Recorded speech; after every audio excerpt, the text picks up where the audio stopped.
Mirë mëngjes dhe mirë se erdhët akoma në një episod në një video tjetër bashkëdhëtar kudo që jeni në të gjithë botën dhe muaj të mbar. Ky muaj është një muaj me energji të veçantë, ashtu si ishte dhe muaji mars me një energji shumë të fortë dhe të veçantë. Çfarë do të ndodhi aman në prill? Shikoj. Marsi na solli një energji femërore, të butë dhe intuitive, ndërsa prilli sjell një energji maskullore, forcën, strukturën dhe vendosmërinë. Kjo është një kohë e shkëlqyer për të marrë vendime të forta dhe për të ndërtuar gjëra të qëndrueshme. Prandaj çfarëdo që të keni në mendje që të bëni për muajin prill është muaji i përshtatshëm. Dhe para se të vazhdojmë, do të lexoj nga libri Agenda Magjike, udhëzues i zhvillimit personal, që mund ta gjesh kudo në Shqipëri dhe kudo që t'jesh nga Rafti Magjik.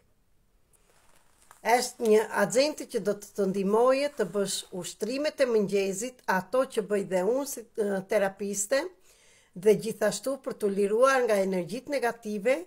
Ka shumë njohuri për jetën tënde dhe mëso çdo të thotë, çdo lloj energjie e vitit 2025 dhe çfarë do bëhet deri në vitin 2030.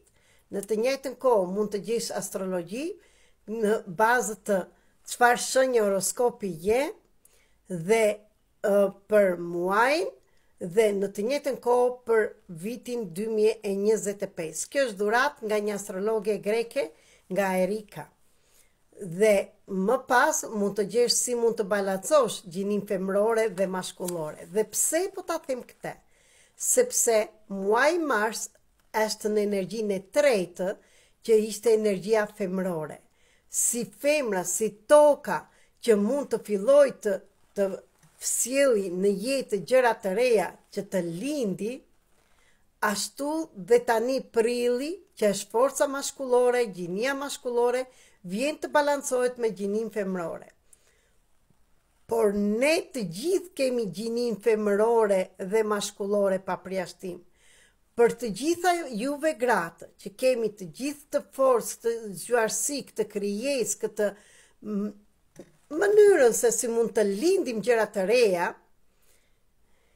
që punove me veten dhe ti si mashkull, sepse e ke dhe ti gjinin femërore dhe përdore për gjërat e tua, pavarësisht se ka ardhur mashkull dhe je pak më lart se ne femrat.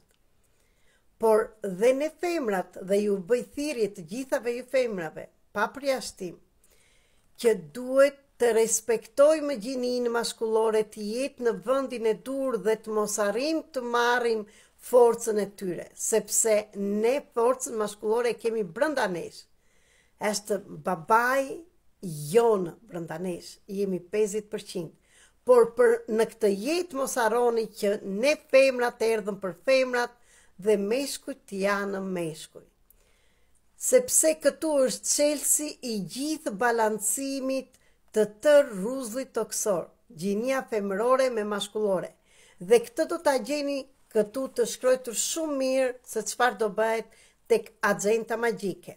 Dhe për të gjithë ju që nuk e keni marrë, mund ta gjeni te Rafti Magjik dhe mund të hyni në Instagram, në Facebook dhe ta porositni t'ja u dërgojnë kudo që jeni në Shqipëri dhe jashtë vendit.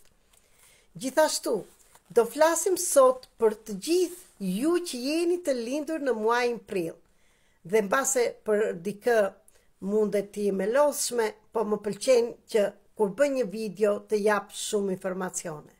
Informacionet të tjera ju jap nga informacionet e jashtëzakonshme që bëjmë me analizën e evolucionit të shpirtit me ditën e ditëlindjes. Sepse të gjithë ne si persona kemi një ditëlindje, akoma dhe shtetet, akoma dhe qytetet. Për më tepër mund të komunikoni në rrjetet sociale time dhe të shikoni këtu në TikTok, në YouTube video, gjithashtu të më shkruani tek telefoni 0030 699 321 46 37 me mesazhe në Viber dhe në WhatsApp. për të gjithë juve që jeni të interesuar, të punoni me veten, përveç se videove që janë falas dhe shumë gjëra të tjera, dhe sot, dita e mërkurë, data 2 prill, kemi në orën 20 me orën e Shqipërisë ndërmjet platformës Zoom, një trajnim shumë të fortë për të mësuar gjëra të reja dhe për të diskutuar ato problemet tona si gjithmonë çdo të mërkurë. Gjithashtu ju kam një surprizë për një firmë amerikane, prandaj çfarëdo që keni atë orë, në qoftë se ke mundësi të hysh, mund të hysh sot. Është falas, veç se kërko linkun.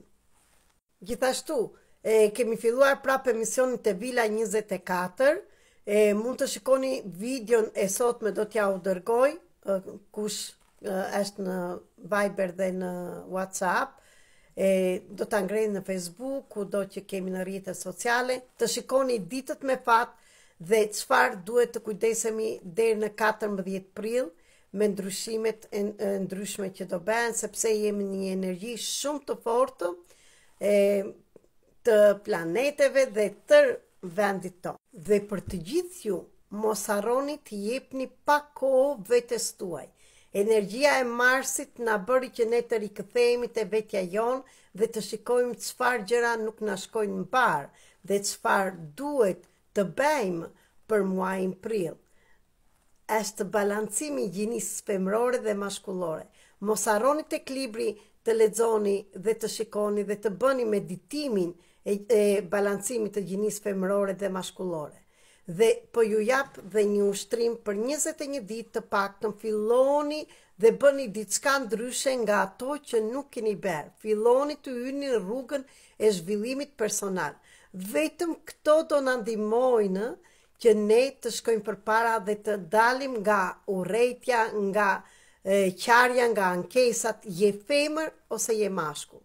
Ju thëres të gjitha juve femrave që në muajin prill të respektojmë meshkujt e familjes tonë, kolegët që punojmë, njerëzit që shikojmë, në të njëjtën kohë të respektosh gjininë maskullore brenda teje, do të thëmë forcën e gjinisë maskullore, sepse e ke, dhe ta përdorësh atë për gjëra të bukura dhe jo për të dhënë forcë dhe të treguar sa e fortë je. Qëndro në vendin tënd, sepse vetëm në vendin tënd mund të marrësh të gjitha dhuratat që ka ardhur nga Zoti, nga universi, atje ku beson ti.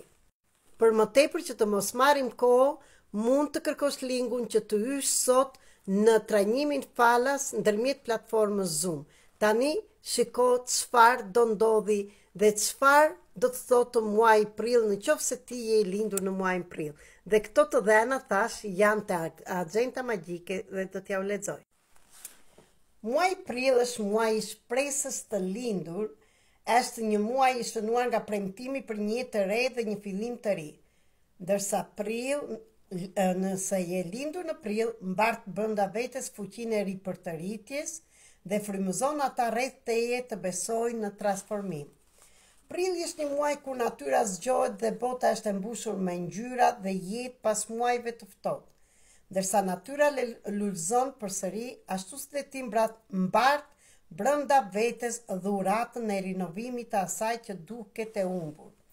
Duke u ngritur në shpresë aty ku ka dëshpërim, ky është thelbi yt, të jesh një fener dritën e errësirë, dikush që nuk pushon kurrë së besuari se gjithçka mund të ndryshojë dhe se e reja mund të jetë gjithmonë një mundësi e re. Ky është akti i ringjalljes, një thirrje për të besuar në mundësinë e rinovimit dhe për të frymëzuar të tjerët të ngrihen përsëri.